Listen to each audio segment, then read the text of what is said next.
We need to be honest for a second. As cyclists, we are idiots. We will spend $3,000 on carbon wheels to save 40 grams. We will buy ceramic bearings to save 2 watts. We will shave our legs to save, dignity. But then we hop on the bike, and 10 miles later, our lower back is screaming, our hands are numb, and our knees are tracking like a broken shopping cart. Stop blaming the saddle. Stop blaming the stem. It's your fit. My buddy Sam at Ambassador Cycling doesn't guess. He uses technology. He uses lasers. He uses actual science to map your weird lopsided body to your bike. Because here's the truth. A $10,000 super bike that hurts to ride is just the world's most expensive coat rack. Don't guess. Get fitted. Ambassador Cycling at ambassadorcycling.com. Oh, look, another cycling podcast. Just what the world needed. Grab your overpriced espresso and let's talk about your FTP. We're the Packfillers, the back of the line, not here to win, just here for the snark. Now shut up and pedal! All right, no better time to do this, so let's just do this, shall we? Poem time, everybody, from the Hell's Gate Campground in breezy North Idaho. I'm here regardless of the fact that I'm recording solo. My bike's here, which makes it as if I'm not alone. I sure hope Wout gets to take home a cobblestone. There we go. Welcome to episode 522 of the longest standing podcast on the sport of cycling. Yes, this is the Packfiller Cycling Podcast. You know the rules. Think of us as a post-ride beer with several friends and one asshole. What am I going to say? I guess I'm the asshole. Good evening, everybody. I am broadcasting from a cramped dinette table inside of an RV parked at the bottom of a canyon in Lewiston, Idaho. I am completely alone down here. I'll talk about the AI coach here as we go. It decided to call this the Forge training camp. I called it the isolation training camp. Rest of the panel refused to cross state lines. Either that or they can't. I'm not sure which one it is. There is a definite change to the usual format of the podcast that you're likely used to. I haven't done many solo podcasts, and I'm sitting down and talking to myself for an extended amount of time. It really either classifies me as highly self-centered, or the voices in my head have finally taken over. Regardless, I came down here to get some training in. I know that if you've been listening to the show, you've been aware of the ideas that I've come up with, the little schemes in my head, and the fact that AI is just here to take over the world, and I've embraced it with open arms. I have embraced my robot overlords, and I am fully ready for them to rule the world, and hopefully help me get to a what I thought was a 350 watt FTP. That just sounds insane. I know you're shaking your head right now. And you know what? My AI coach was screaming to me about it since January. I built this entire spring media campaign around that number, actually 320. But there's just one problem. I just found out last night the algorithm hallucinated. Last night, I had this, I guess you could call it a coming to Jesus meeting with this AI coach and this machine. This server somewhere sucking up all the water in the earth finally confessed. It took a peek at a power spike from an indoor training ramp test that I did a couple months ago. Apparently it failed basic math, and it was confidently feeding me more or less a garbage matrix. Basically, I'm sitting at a lower number in terms of the power output, but I think it's going to be a good thing. And so I will say that at this time last night, I was a little bit wallowing in my own misery, because if I can't have a 350 watt FTP, nobody can. And I know what you're thinking here. 350 is an insane FTP, and it is an insane FTP. And I believed the hype for a little bit. And I've been training basically from what I found out. This is the good part. I've been training with mostly unrealistic numbers. And at that rate, I was likely headed for a breaking point. Thank God for that this moment arrived. This is a blessing in disguise. To train and prepare for a level beyond realism would have meant that I had would have re-triggered my AFib, or I just flat out would have hurt myself. Imagine, yourself kind of opening up the book to Wild Fan Alert's training program and saying to yourself, I'm going to do this every day. Yeah, it sounds like a delusion of grandeur, but follow me for a minute. You have this training program in front of you and you think, you know what? I am going to completely dedicate my life to this. I'm going to take whatever age you are and I'm going to completely dive fully into this training program. What do you think would come of that? You go out, you hit the road, or you hit the trainer, and all of a sudden, you're trying to match Wout's numbers. You'd die. You'd end up giving up the sport. You'd end up throwing your bike in a dumpster like Daniel LaRusso from The Karate Kid. You would buy a golf club set, and you would just go do that. That is where you would end up. Or you'd hurt yourself. And that is kind of where I've been dealing with over the last 24 hours and learning that I'm going to be. So I fired the coach. I fired my AI coach. Now I know what you're saying, Pat. We knew you were going to do this. I deleted that thread. I got rid of the corrupted code, and I built a new coach. Except I did. I'm still on it. This is too good a content, and this is honestly, there's been too much going on. But let me say, do you know what it's like to spend your Tuesday morning more or less in a fiberglass box, effectively doing HR onboarding for a chatbot? Getting a new algorithm up to speed on your physiology, your psychology. We know that one probably took a while.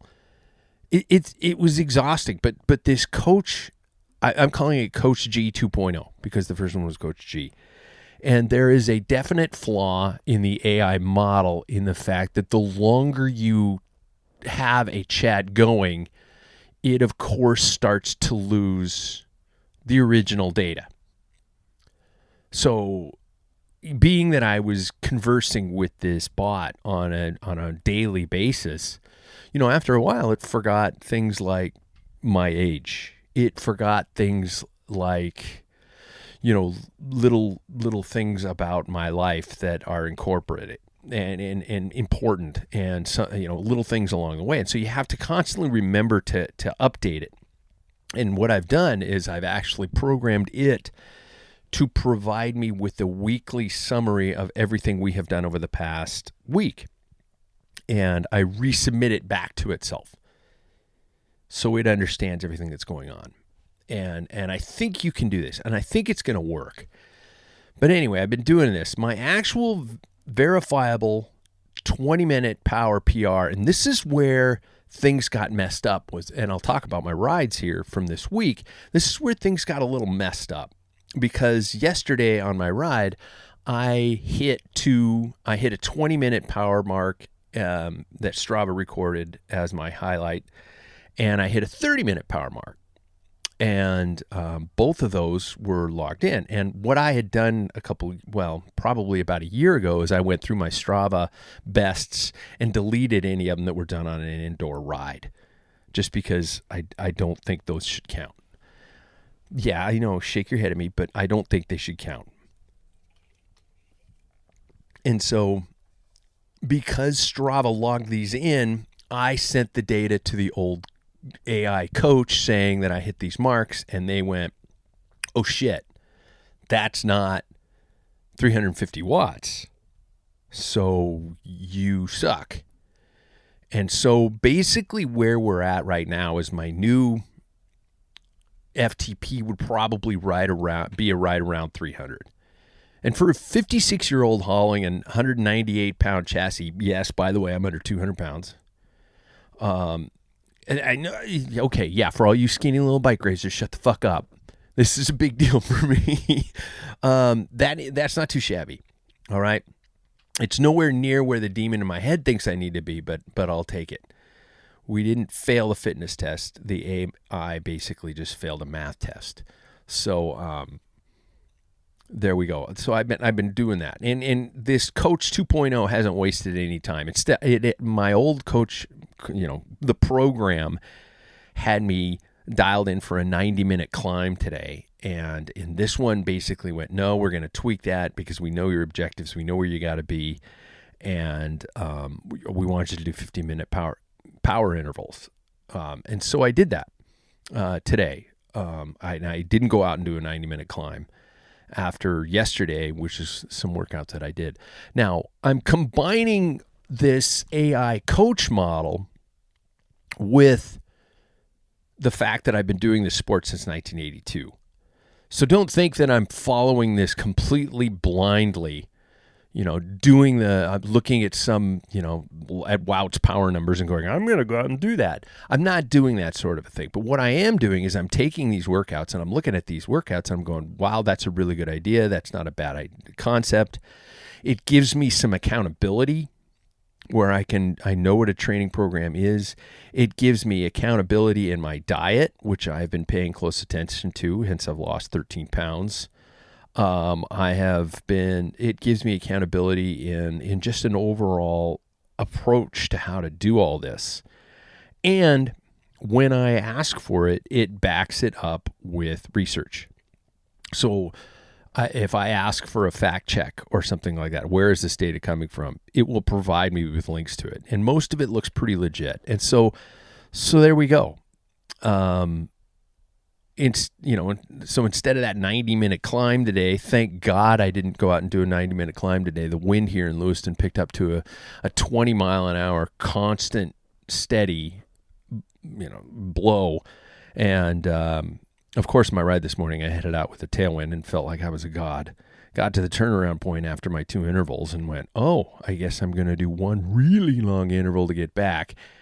And it was that, but it wasn't bad. It was good. It was a good ride, and I'm feeling strong, and I'm feeling things are going good. So, and the isolation is it's working. When I'm not negotiating with my legs and retraining AI, I'm drafting. And I didn't want to mention this, but for those asking. I've sent out a little bit of the feelers out to some good friends. One of them being a fan of the show, and published author himself, the great David Stanley. If you haven't listened to the Feed Zone on Cycling Legends, I was a part of that show at its origin, and they have carried on brilliantly without me. And David is a part of that. He's an author. He's a published he creates all kinds of cycling content. He is a poet, and I sent him a couple chapters of Yes, I Am Writing a Book. It's effectively called, and here's the title: Don't Buy the Putter: A Cyclist's Guide to Burning Matches and Cauterizing Hearts. I feel like such a douche just saying it, but and I don't have the guy sitting across from me here in the studio. I don't have the guy sitting across the bar from me rolling their eyes, just going, "Oh Jesus, what is Pat coming up with now?" No, I started a while ago. This is kind of my Walden Pond here. If you get that reference, you're officially a book nerd. And I'm actively writing chapters 3, 4, and 5 right here. The dinette table looks like crazy. And it turns out that, suffering, physical, and AI betrayal is a fantastic literary fuel. This book, when it comes out, don't get me wrong, it's not a boasting, it's not a how to be a bike racer, or it's not even a I did it my way kind of a book. I'm putting what you will hopefully expect from the Packfiller onto the page. Some humorous stories with plenty of self-deprecation. And hilariously poor decision making. Expect the book in October, just in time for your crosses coming time of year when you want to just ignore that and maybe read somebody's failings in their life. So there we go. I've announced it. It's all out there, and yeah, there we go. It's hopefully it'll be out in October and it'll be dialed in. And I'd love to hear some thoughts. I'm going to post some preliminary chapters for our friends up on the Patreon because they have been awesome, and they have been dealing with my ramblings and my rants, and we'll see where that goes. So There's that. There's the intro. Since I am solo, and speaking of solo time, let us go to the news desk and talk about everything Tour of Flanders. In case you missed it, Tadej Pogačar secured his third Tour of Flanders title this past Sunday, joining an elite group of only 8 riders to have won the race 3 times. Pogačar launched a solo attack on the final ascent of the Oude Kwaremont, dropping Mathieu van der Poel. You never thought that sentence would come out, but we're living in a very interesting time. Maintained a 34-second gap to the finish in Oudenaarde. Remco Evenepoel making a highly anticipated debut on the Flemish cobbles. Finished an impressive 3rd, while Wout van Aert took home 4th after winning a small group sprint. So some things to just reflect upon this.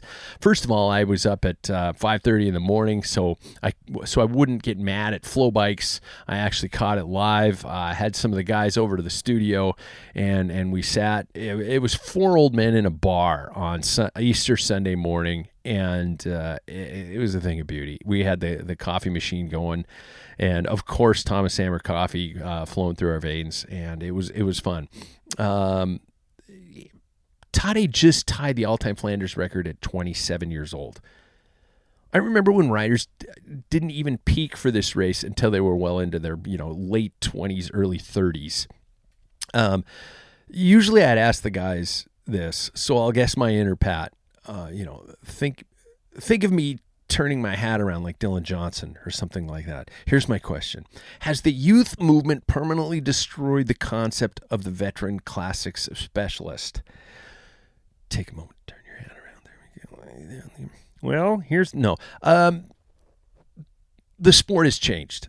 We have talked about that at length on this podcast. We have talked about the youth tax. We have talked about the fact that these kids don't give a shit about your experience level, and they don't pay attention to the patron of the peloton anymore, and they're hitting the gas at kilometer 0 to get TV time, to get sponsors, to get all this stuff going on. And the tactical dynamic of the race has changed, in my personal opinion, and it is a young man's game. Now, it's always been kind of a young man's game. Cycling used to be able to carry riders well into their 30s in greatness, and I don't think that's going away. By the way, can you imagine Tadej, 27 years old, the only thing that's going to stop him from destroying every single record in the record book is himself. As long as he stays driven and motivated to keep doing the things he's doing, I think when Jackson says he's just going to completely win all the monuments this year, I'm starting to believe that Jackson's right in more ways than others. That was not an insult, Jackson. Don't take it as such. Shit, was that an insult? Sorry. The only thing that will slow him down from absolutely destroying everything is himself. If he, after a while, says, I have won everything 5 times, I'm going to go do something else, that would be the only thing that would stop him from doing such. And so in that essence, the youth game is there. When we start to see riders catching riders like Mathieu van der Poel, when we start to see the gaps not being as substantial, it just blows my mind away to think of somebody like Mathieu van der Poel as being an old guard in the peloton while he's still incredibly young, and Tadej is still being incredibly young. I just can't quite get it. I hope that answered it. The psychology of this solo breakaway ideal, too, has become a constant in the pro peloton. Seeing riders just crush away from everybody else has become the norm. And I don't think it's that we've got that much of a separation. I think we are living through a time where the riders who are at the top of their game would be absolute generational defining talents if they were in any other generation. And yes, I'm saying that against riders of my favorite generation, the 80s. I think these guys are absolutely incredible. I think physiology, I think technology, I think diet, I think nutrition, I think aerodynamics have just completely changed the game, and I think we're seeing this huge jump. You saw it today in the Tour of the Basque Country with Paul Sextus, taking a card from the deck that appears to be working. He absolutely destroyed today. So I think we're going to see more of it. But as we see so many more of these incredible riders coming up through the ranks, I don't know, maybe we're going to see one or two riders at a time. We won't necessarily see the solo element. Another element of, speaking of elements, of Flanders was Remco's debut. I got to give credit where it's due. He showed up and hit the podium on his first try. I'm growing to like this guy. He seems like, and this is no way an ego thing. I promise. I'm not turning into one of those guys. But I kind of can relate to him in that sense. It's like he has two different personalities on and off the bike. On the bike, his inner asshole just kind of seems all business and develops and comes through, and he gets mad and he shows his emotions and he screams and shouts and throws a little hissy fit. I know somebody who does that on a pretty consistent basis when he's on his bike. He's in an RV holding a microphone right now. So I can kind of get it. Off the bike, I don't know if you were able to see his mannerisms off the bike. Yesterday, there's a pre-podium presentation that Remco was a part, and Matthew and Tadej were there, and they basically having a little cuddle puddle. They were busting his balls for wearing his gloves, and he's like, yeah, I know, I didn't race with gloves, but I have a glove sponsor, so I got to wear them on the podium. And they're like, give me a hug, like a bunch of freshman boys. Just couldn't keep their hands off each other. Nothing sexual, it was just adorable.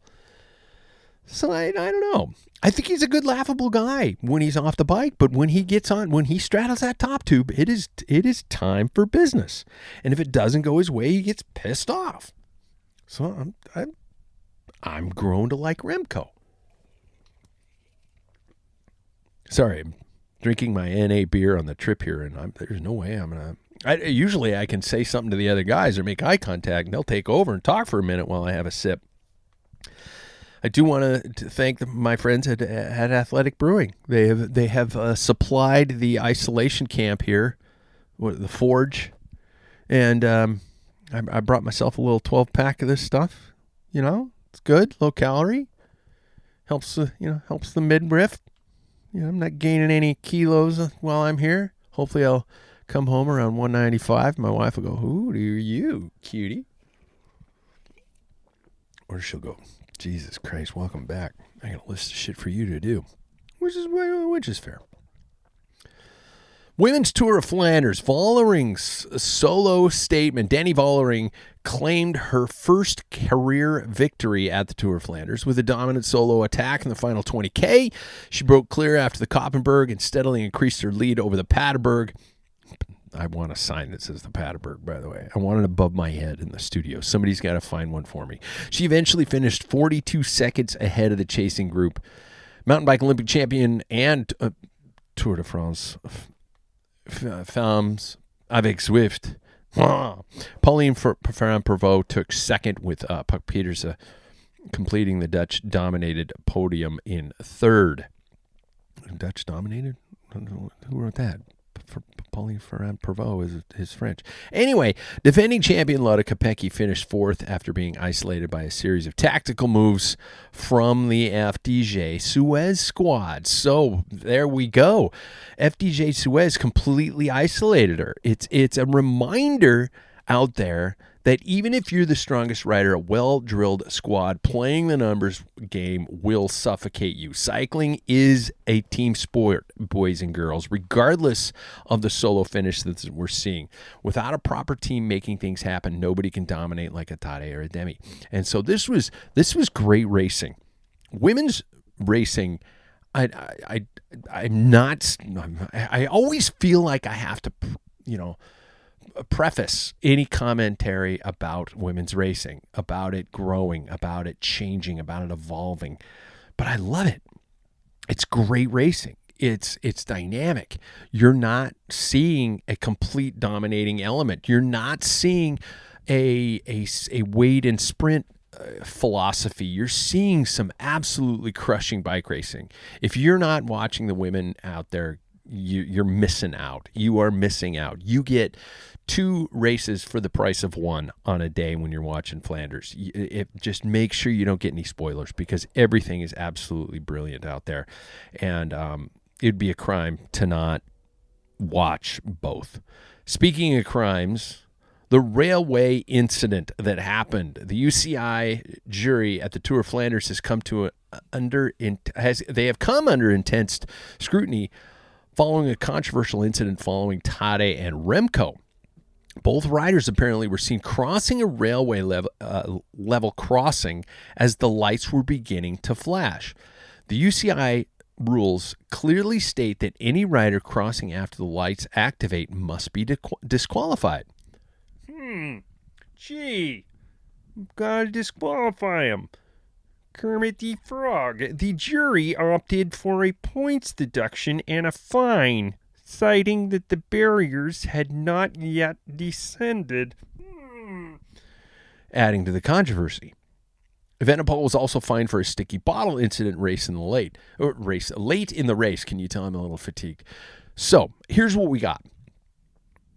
We got a double standard. If a Cat 2 rider, if anybody else crosses flashing train tracks at a local crit, they are banned and pulled immediately. I know a lot of USA cycling officials that would be like, no, I don't give a shit who you are. You're gone. But this is Tadej and Remco. My question is, does the UCI lack the spine to disqualify the sport's biggest stars from the biggest races? Yep. Too much money involved. I think that they found a way to find gray area in this, and they stuck to it. They chose to say, you guys, don't do that again. You're making us look bad. It's like when your little kid just starts to throw a little tissy fit in the grocery store. You just give him a candy bar really quick so nobody else sees that you're a shit parent. That's kind of what this was, I think. They just went, God, you guys, you knuckleheads. Here's your candy bar. Now, give me $1. Give me a hug. Give Daddy a hug. It was something like that. I didn't see the footage, but the rules are the rules. And if they broke the rules, if it was anybody else, I think they'd have been gone. And these sticky bottles, Jesus, come on. E-bikes are getting recalled. Electronic shifting is the norm. We have 4K drone footage, and the guys are still holding onto the team car's water bottle at 35 miles an hour. It's the oldest trick in the book, and it is hilarious that they still try it. Why am I drawing a blank? Sharka Messina. Come on. I don't have anybody to bounce names off of. Who got disqualified for a total sticky bottle. That wasn't a sticky bottle. He was driving the car. He was just hanging on. 35, 40 miles an hour, 50 miles an hour, moving up. But, okay.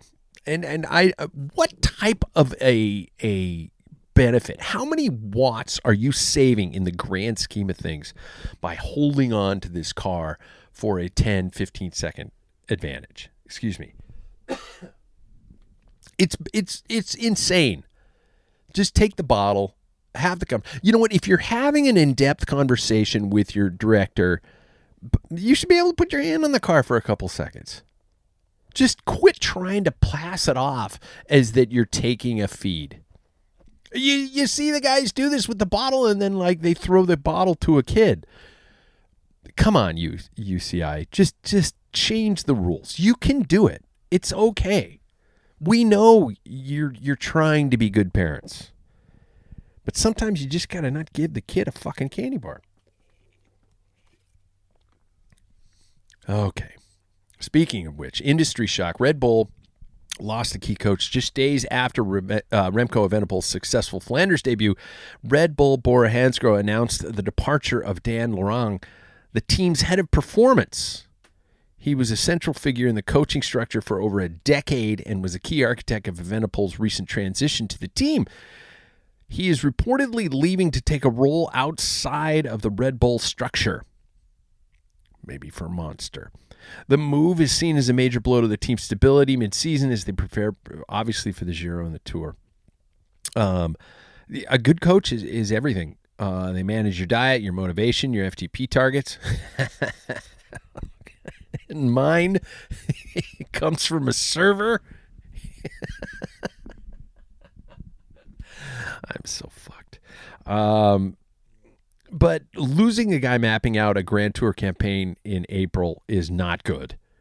It is the kind of an announcement that always makes me wonder the motivation behind what it is. It's all is it personality clashes? Is it lack of performance? What is it? What's going on? It's going to be an interesting dynamic, and adding into the fact that we've got this corporate culture that is now a part of all these major teams, where you're seeing teams owned by corporations, not by a motivated director sportif who runs the team, finds the sponsors, drives the car, all those types of things. You think of the Mark Mattios, you think of the Cyril Guimards, you think of the who else would I classify? Jonathan Butters, riders who have done that. Now it seems we've got this corporate structure going on where if you're not pulling your weight, you're gone, which is very normal for a corporate environment, but not for what we've seen in the sport. And so I don't know, it's going to be an interesting concept, and again, another growth element of the sport. Partially bad because we're seeing that cold, cruel, hard corporate structure where we're seeing maybe that has to do with the youth element of it. We're seeing riders who can push out great watts. They're going to grab them. The corporate's going to grab them. They're going to get them to the front of the peloton. They're going to have them ride at the front of the peloton as long as possible. And then they're going to get rid of them. It's not there's not an emotional element in it anymore. And same goes obviously with staff. So we're seeing that with coaches disappearing, and right before the big races. Speaking of big races, Paris-Roubaix, the best Sunday of the year, is coming up. We shift to the hell of the north.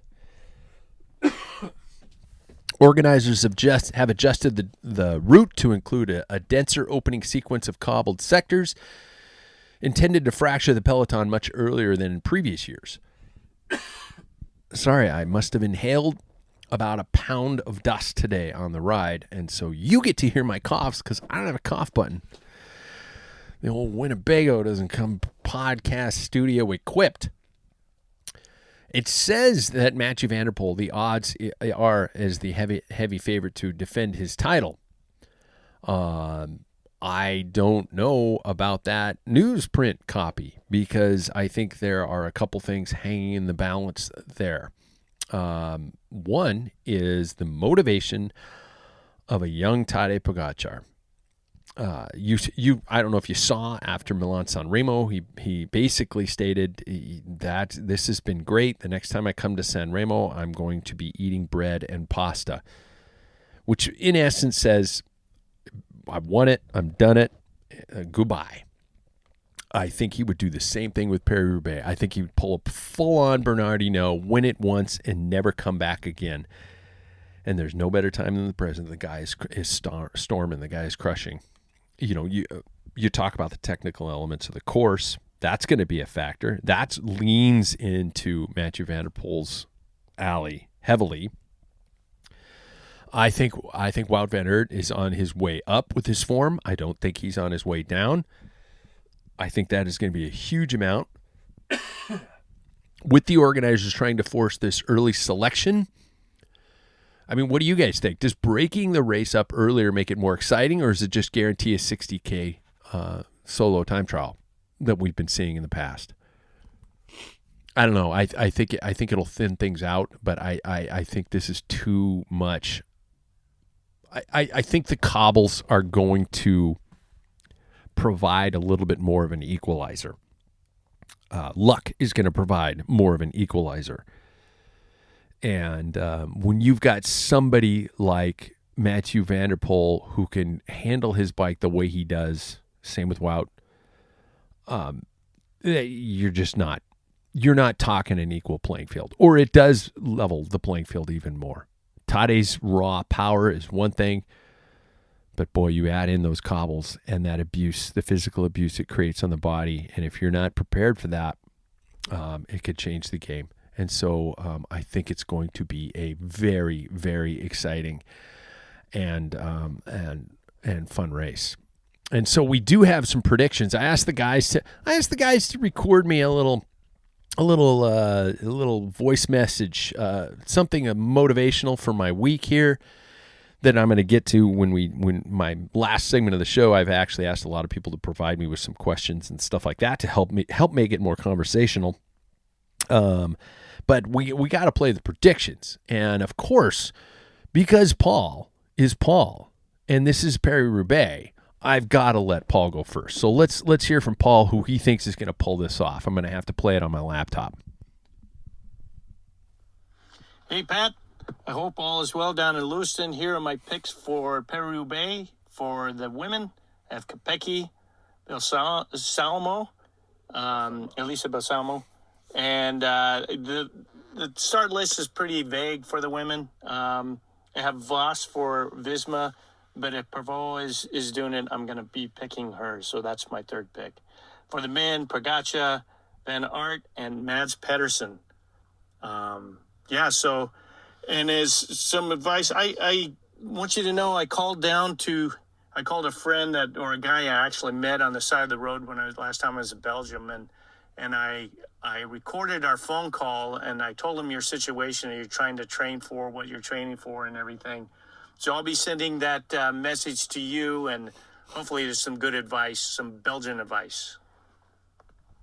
All right, there's Paul's pick. I do have that second recording that we'll play a little bit later. But Mads Pedersen, I'm not going to badmouth his Mads Pedersen choice. That is actually a good choice. And it's not a bad way to mix things up a little bit. You know, I can only imagine what we would have from Mads if he'd have had an injury-free spring. Because the guy's just a beast. To be doing the things he's doing after injuring himself like he did, that's obviously a game changer. So good choice, good picks.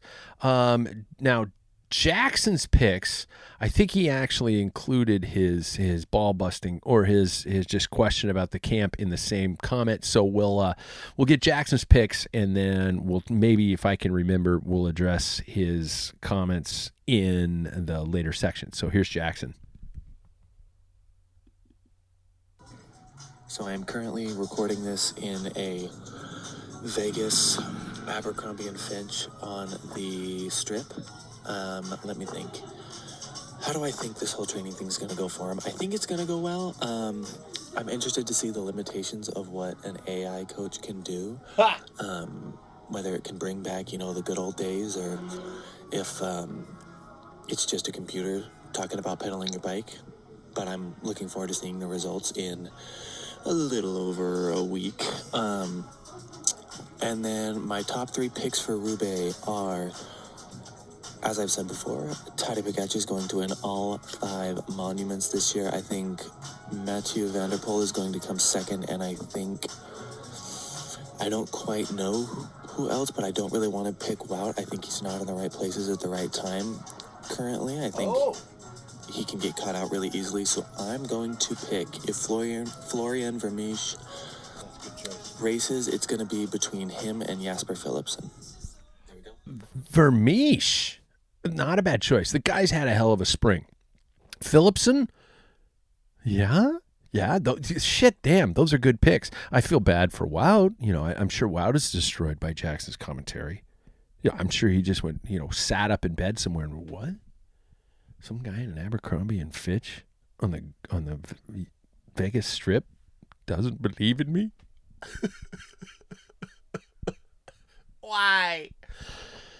Those are good choices, though. You gotta like the location where Jackson chose to do this. He's in Vegas for the couple days. He's got a brother-in-law who's celebrating his 21st, and what better way to do it than go down to Las Vegas and drink yourself blind? Woo! No, you got to do that. That's the beauty of youth. Those interesting picks. He didn't pick the women. That's okay. He doesn't have to. I'm going to go with my 3 picks for the women. I am choosing a lot of Kopecky because I think she's pissed. I think she is. I think she's got the form. I think after what happened at Flanders, she's like, that's it. I'm coming after every single one of you. I would like to see Marianne Vos win it. I looked at, as Paul said, the start list is pretty skimp as of this close to the race. I mean, this far away from the race. Tuesday, recording this. Sunday is the race. Most teams don't completely commit their entire roster. Maybe because they're begging people, come on, do it, please. No, I don't want it. It's bumpy and it's cold and it's wet. I fell on my bum. That's, probably what's going on. But Marianne Vos is on that list. I think she I don't know if she needs it, but to me, I think I want her to need it because I think she hasn't won it yet. And I think she deserves it before it's all said and done. So a lot of Kopecky, Marianne Vos, and of course Elisa Longo-Borghini, notorious ELB, because she is my favorite and she is a total badass. For the men, what am I supposed to do here? I can't even think of going against the three. The other guys did, and I'm impressed by that, but I don't see a reason to go against the three. I would love something magical to happen, but I would also love to witness the crowning of the GOAT, you guys. I am torn. Tadej stands on the precipice of greatness. Well, confirmed history book greatness. And I would also love to see Wout redeem everything he's worthy of and everything he deserves after the shit luck he's had. And Matthew is a cobble master. He's a cobble gobbler.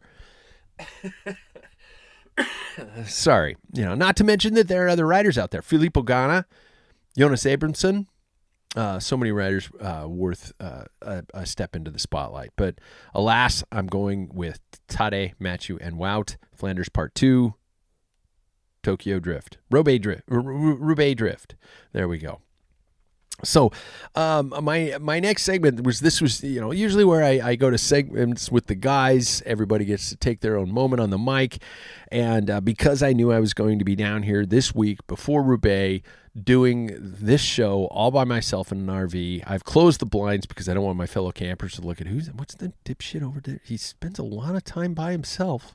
He's all alone all day in that little rig. I don't know what he's doing.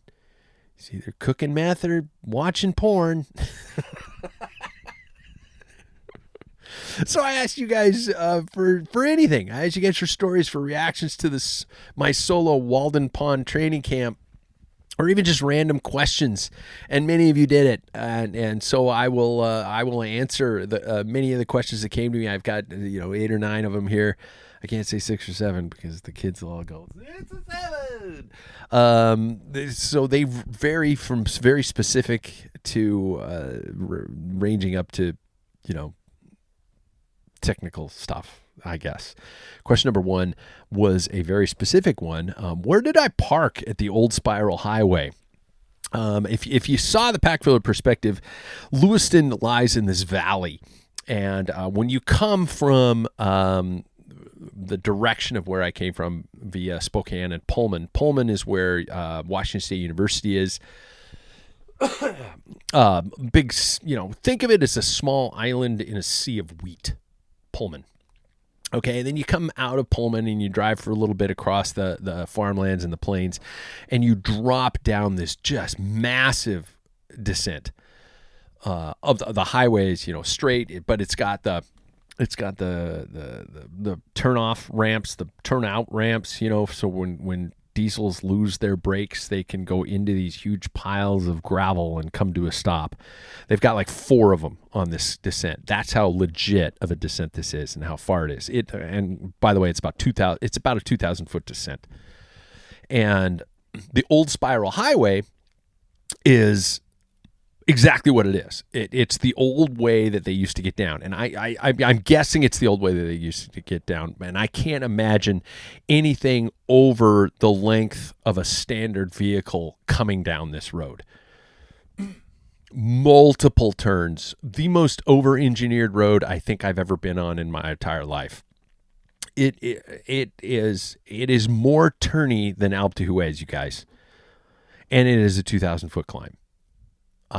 Yesterday, my top time, I did it twice, took me 35 minutes, give or take. And that's me. That's a 198-pound dude. So if you're one of those little rabbit fucks, you're probably, up there in 18, 20 minutes, but not me. I got up there at 35.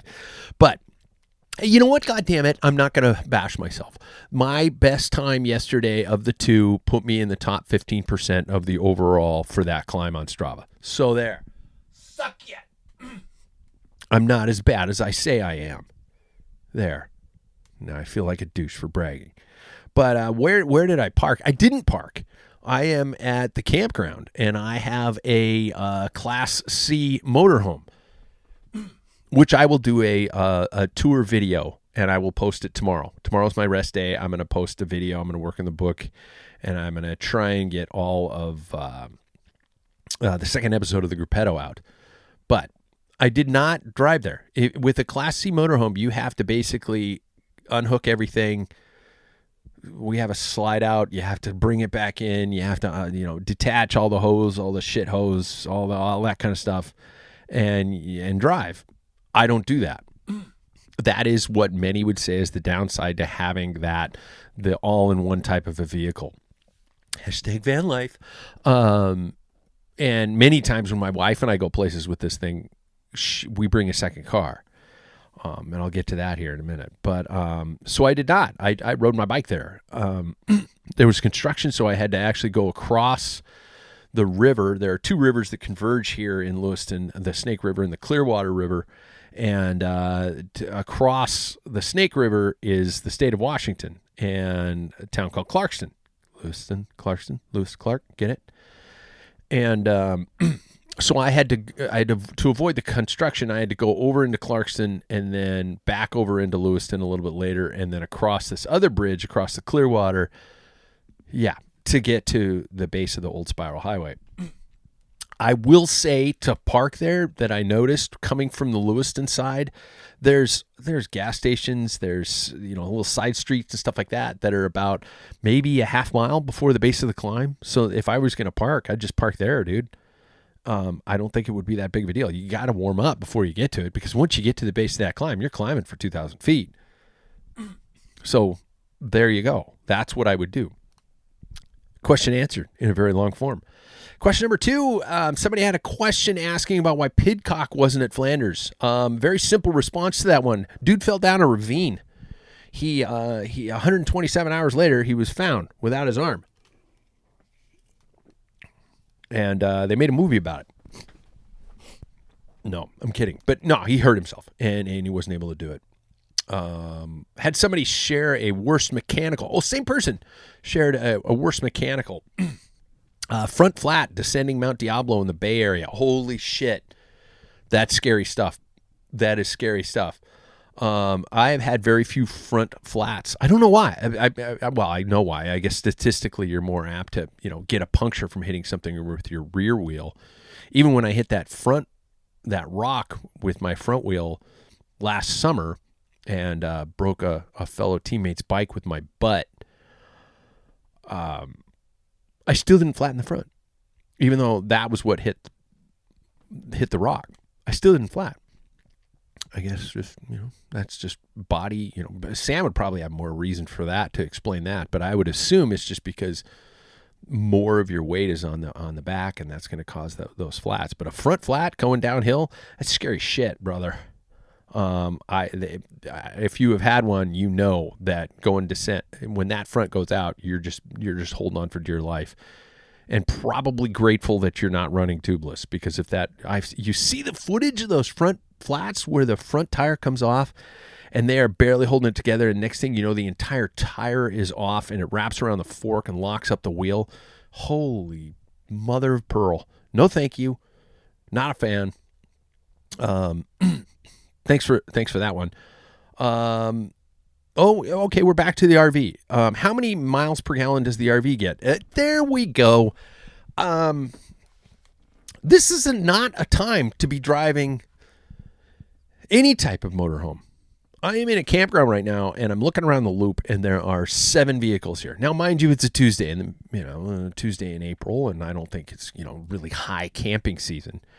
I was like, hey, let's go get the kids and freeze our nuts off. But yell at the dogs. Shut the fuck up, Coco. I heard that one last night. Coco, bad dog. I was there once. I was once that owner who yelled louder than the dog was barking. And I know everybody else at the campground was like going, dude, we will deal with the dog. You shut the fuck up. And I was that guy that needed to shut the fuck up. My wife, we came up with the term, we called ourselves the Gumboils. It was just that total group where our campsite definitely looked like a tornado had gone through. Like a trailer park, and all the garbage is all over the shit. And raccoons raid your garbage in the middle of the night. And I'm speaking from realistic stories. But these people next to me were pretty loud. They're gone today, so there we go. Now I'm just the creepy guy, again, in my underwear, cooking meth. MPG, you guys, I drive very cautiously when I'm in this thing because I know it drinks fuel. It devours fuel. I get 10 miles to the gallon in this thing. And for everybody who is about to send me an email about the horrible things I'm doing for the environment, I get you. Lewiston is 90 miles away from my home. So there you go. Gasoline in the state of Washington is $5. It's very interesting to drive across one bridge into another state. I am in Idaho right now. Gasoline is $1 less per gallon. I am in Idaho, 2 miles away from me, gas is $1 more expensive. Where do you think everybody locally is going to get their fuel? Simple answer. So there you go. I get 10 miles to the gallon in this thing. Hence, I don't drive it a lot. Once I get it here, it stays. And then imagine, that Class C problem where you've got to take 2 cars because you got to make a grocery store run, which I'm doing tomorrow on my bike. But yeah, my wife and I would take 2 cars. We'd go to Winthrop, Washington, which is beautiful. Actually, excuse me. I personally think Winthrop is a little too kitschy for me. It's a little too old Western kind of townish, kind of tourist trap. So we stay in Twisp, which is right outside of Winthrop. Beautiful trail networks, some of the best hiking and gravel riding in the state, right along a river. But anyway, we take 2 cars when we do that. And so, $10, 10 miles to the gallon in this thing. And then my other car, shit, might as well stay in a hotel. I know what you're thinking. I'm going to ignore that and just move on to the next question. Next question is, do you use creatine? Asking, back to your specific heart healthy CoQ10 statin protocol and stuff like that. My supplement drawer nowadays, because of all this, and I have researched it. I have done the research. I have asked this AI coach to provide me with the medical journals that it links to, and it is finding some of these things. And it is legit. And so I am taking CoQ10 for a combat the fact that I do take a statin. I am taking what else am I? Vitamin C. Probably don't need it now because I'm finally back in the sunshine. I am taking vitamin K2. And I am taking creatine in the morning. I forgot to this morning. Forgot to take that grimy, gritty shit in the morning. I use it because of the power. It does provide me with a little more oomph. But it also provides me with a few pounds of water weight. And so is it a give or take kind of a situation? Here I am worrying about trying to lose every single kilo I can, but I would rather be a little heavier and a little stronger than a little lighter and a little weaker. And so, yes, I still take creatine in the mornings. And that led into the next question asking how the heart is doing. I'm going to knock on wood. because last time I came down here to 3 years ago, 2-3 years ago, and intending kind of a same thing, a training camp, because I know this is the banana belt and it's usually 10-15 degrees warmer here than it is at home. And I made it one ride in. I got a half an hour away from this campsite, and I went into AFib, and it stayed with me until I got my first ablation. And that was a low point in this entire process. I had booked this place for a week, and I stayed for less than 24 hours. And so far, it's doing very well. I can probably say that it isn't completely based on the fact that I've been paying attention to my diet, but it probably doesn't hurt. Being 13 pounds lighter and shooting for more, that does not hurt the impact on my heart. As my doctor said, staying active and staying healthy is a huge help. And I have been doing that. And so there's nothing better than when your doctor tells you should probably keep cycling. Yay. Hopefully he doesn't think that I'm just like, going out on the bike path and soft pedaling my e-bike a few miles and then coming back. Not out there actually bleeding through my eyeballs and, begging for more. We just won't tell him that. That'll be our secret. So heart is doing well. Thank you. Thank you very much. The heart is doing very well. Somebody wanted to ask me about the joy of just being solo, and the loneliness. And the question was, is this the best of times or is this the worst of times? This has been, and maybe that's why I'm clearing my throat so much. This is the most I've talked in Sunday, Monday, Tuesday, 3 days. I have the most I have said in the last 3 days has been on, other than this podcast, was I recorded a perspective video segment from this very seat that I'm sitting in now. And my neighbor in the campsite next to me came over and said, "Is it okay if I park here?" And I looked at him and I said, "Yeah, dude, good with me." That was it. So that's probably a problem. I have always been okay being alone. That is in no way a comment to any of my friends and family. When I got into this sport, I spent a lot of time training by myself. And I mean, I could even put it farther back into my childhood. You got time? Pull up a chair. Tell you time when I was a little squirt. When my parents split, I spent a lot of time by myself. My sister was very outgoing and social. I was not. And I lived with my mother, and so she worked. And so I spent a lot of time alone. And I guess that just kind of developed my persona at a young age. And I evolved into that and became very comfortable being by myself. And so here I am, 5-6 days alone. I got shit to do. I got shit to keep me entertained. My RV has 2 fucking TVs. I don't know why it has 2 TVs, but I can watch. I'm watching Tour of the Basque Country. I'm doing shit on my computer. I'm talking to my wife a couple times a day. I'm texting the guys, things like that. I'm not walking around with Kleenex boxes on my feet, but I like it. I miss my wife. I miss my family. I miss the guys, but I'm cool with it. So it is the best and the worst. Being out there on a ride all by myself is good, but I kind of want to bullshit with somebody too, and I would like somebody else to take a fucking poll, but no, it's good.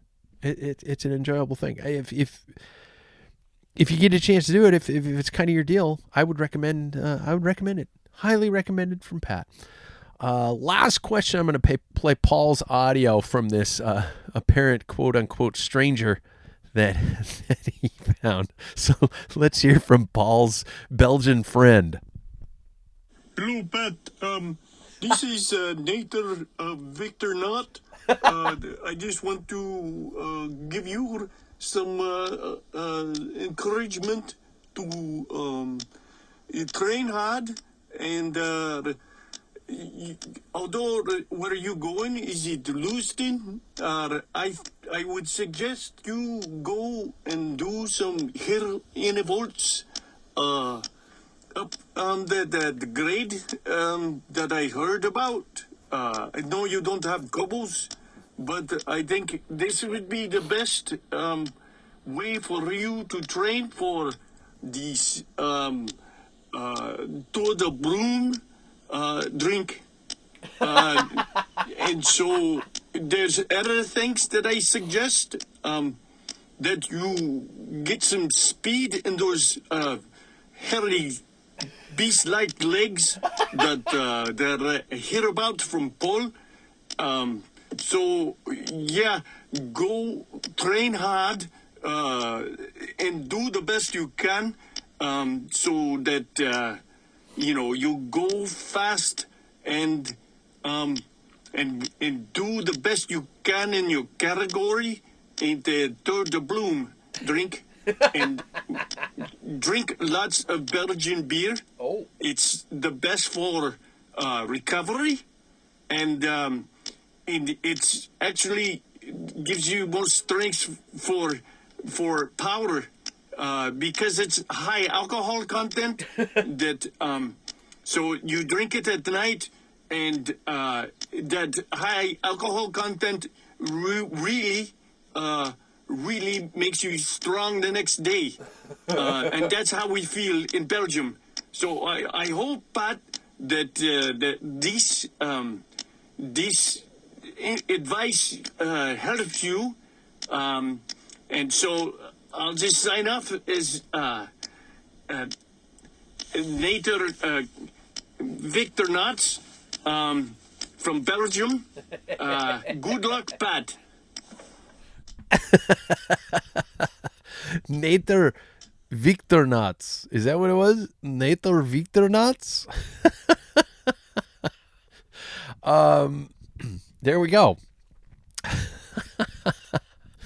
What Belgian beer. I didn't bring any Belgian beer. As I said, fortunately, thanks to my friends at Athletic, I'm stocked to the fridge in that. In no way saying anything bad about our friends at Big Barn Brewing. That is back at home in the studio. That is very specifically there for a very specific reason, and I can't wait to go home and have a little sip of that. But this is all about dialing in and locking in and trying to get some speed back. I guess I'm just tired of being the slow guy in my group. Or even the used to be the fast guy. Sometimes your reputation precedes you and you walk in and like, hey, I heard about back in the day, I always talked about being fast, on easing up on the drinking, watching my diet and saying, God, if I just did this, everything could click in. And I don't know why, but finally playing around with AI has been a motivator. It gave me a game plan. And I'm the kind of guy who needs a game plan out in front of him. So I've lost 13 pounds. I'm pushing Packfiller content. I started a book, and I'm having fun doing it. I will say this. I need to be careful. I need to keep things in perspective. I need to balance things out, and I am not very good at that. I am an all or nothing kind of a person. And my wife, bless her heart, she is so amazing with all this. But I can see it's not going to be a forever thing. I can already kind of test the waters and know that she's looking at me going, okay, I know that you're locked in on this and this is something you really want to do, but I'm here to be a part of it, but I'm not 100% as signed up as you are. And I get that. And so I've got to find that balance. The greatest thing in the world is the fact that my daytime job has a big vacation during the summer, teacher hours. And I'm going to be able to bust my ass out of bed in the morning, get the training in, and then be the productive husband the rest of the day. That's easier said than done, but I think it can be done. I don't want to be one of those people who puts everything in their own basket, then they end up alone. Wow, that's kind of ironic considering I am alone right now. But I will say the cool thing about this AI overlord thing is that I can adjust my coach. I can reprogram it to set realistic goals. And even when they aren't what I originally wanted in my all or nothing brain, I can still do better. I can still be better. And, for those of you guys who are rolling your eyes at what I'm doing with this, keep following the content because hey, if I fall flat on my face, it'll make a good story. But at the very least right now, it is helping me in a lot of ways. So if you are curious about this kind of stuff, I am more than willing to share with you how I've done all this. This is not rocket science. This is not, I am so smart because I found some sort of an AI algorithm that suddenly nobody else has tapped into. I'm not that CSI guy who walks up to a computer and goes, I'm in. Oh, God, they got a firewall in front of me. No, I didn't do any of that stuff.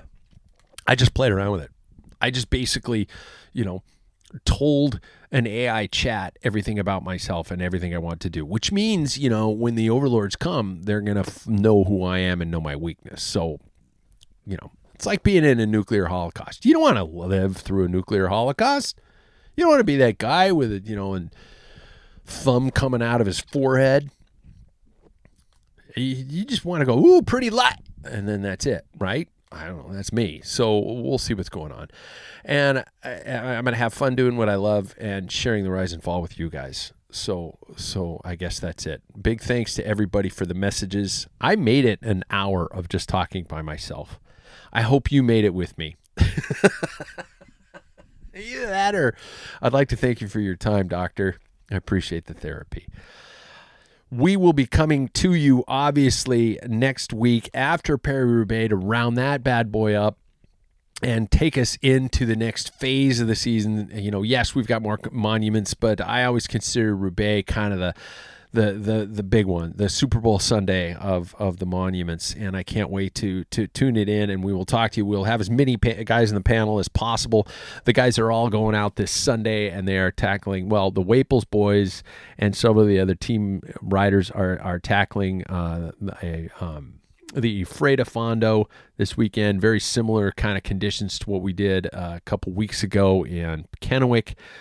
Beautiful gravel, wind, hills. It's going to be epic. Those guys are going to be going through that. And so if we get Sam and David back, we can hear from them. We can hear about David's international incident where he put regular fuel in a diesel truck. Yep. Don't think you're better than him. I bet everybody's going to do it at least once in their lives, or you're going to learn the lesson and not do it because you paid attention to this far into a podcast. But hopefully we'll get everybody there and we'll be able to catch up on all that kind of stuff and see how everything's going. Our first bike races here, not here, but in Spokane locally will have happened. No, will not have happened. We'll be 2 days out from those, and we'll be able to start talking about the excitement of that and the excitement about actual season for us approaching and obviously for you guys approaching. Again, thank you for the questions. Keep them coming throughout. I love hearing from you guys. If you have questions or comments or stories that you'd like to have me feature on the show, whether I'm here alone or whether with all the guys are there, we would love to be able to share those stories and keep them coming out. Thank you to everybody on our Patreon. You guys are the core of what's keeping things going. I am writing a lot of more informational and personal stuff to the Patreon, and as the book chapters start to come out, we will be releasing those exclusively to that group, so you can kind of be my early editors and see if I am truly insane or just a shit writer. Thanks again, you guys. We will catch you next week.